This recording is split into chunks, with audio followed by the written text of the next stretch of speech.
Xin chào cô bác anh chị và các bạn. Hôm nay mình chia sẻ công thức bánh bông lan không trứng không sữa. Nếu như cô bác anh chị nào ăn chay á, mình làm bánh này cũng rất là ngon luôn. Bánh nó rất là thơm luôn á, mà nó mềm núng na núng nín rồi nè.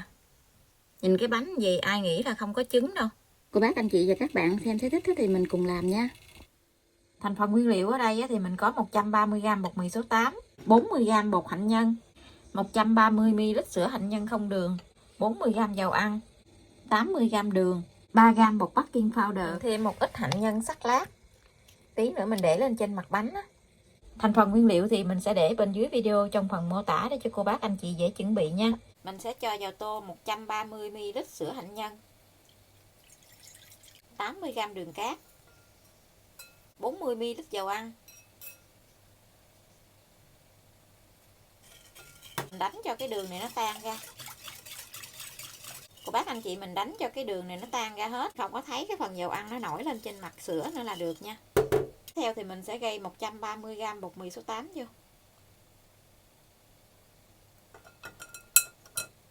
cùng với 3g bột baking powder. Mình gây cái phần bột này cho nó mịn lại. Mình gây gì để cái bột của mình nó không có bị gión cục á.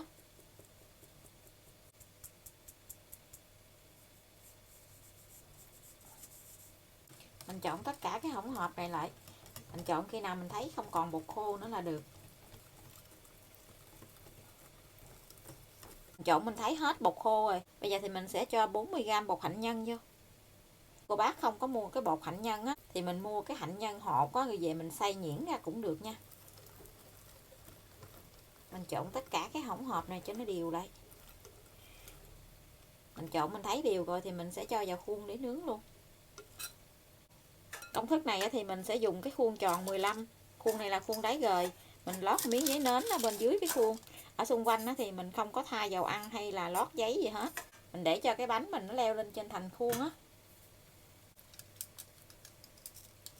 Cái bột hạnh nhân này mình nướng nó rất là ngon luôn á.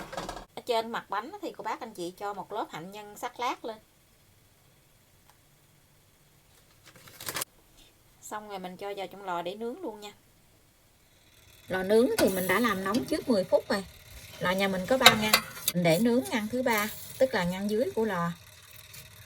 Mình nướng ở 140 độ C. Mở 2 lửa, tức là 2 thanh nhiệt trên và dưới. Thời gian mình nướng là 35 phút, không cần mở quạt, cô bác canh nhiệt độ nóng của lò nhà mình nha. Mỗi một cái lò nướng thì nhiệt độ nó khác nhau á. Giờ bánh mình đã nướng xong rồi, cái bánh mình nó nở lên rất là đẹp luôn rồi kìa. Giờ cô bác anh chị hé cửa lò ra, mình để cái bánh ở trong lò thêm 2 phút rồi mình hãy lấy ra nha.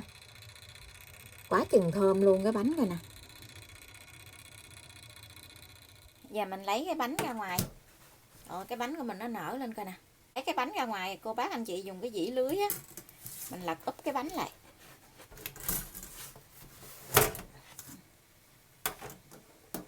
Mình lật úp gì rồi mình để đây cho cái bánh nó nguội tí xíu thì mình hãy lấy ra nha. Bánh mình bây giờ đã nguội rồi. Mình sẽ đi lấy cái bánh ra. Bánh nó không có trứng nhưng mà nó rất là xốp luôn á. Nó cực kỳ mềm luôn á.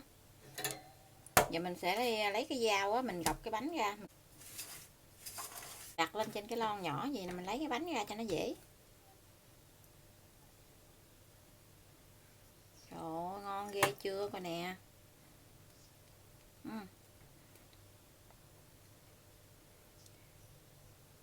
Cái bánh nó không có bị thắt teo, không có bị lõm mặt, nó núng na núng nín luôn á chứ.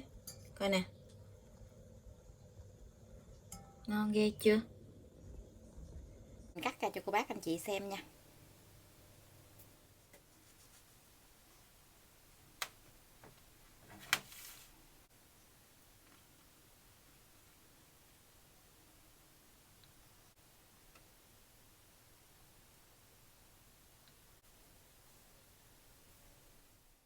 Bác anh chị và các bạn xem thấy thích thì mình cùng làm nha. Bây giờ thì mình xin chào tạm biệt, hẹn cô bác anh chị và các bạn lại video tiếp theo. Cảm ơn cô bác anh chị và các bạn đã xem video.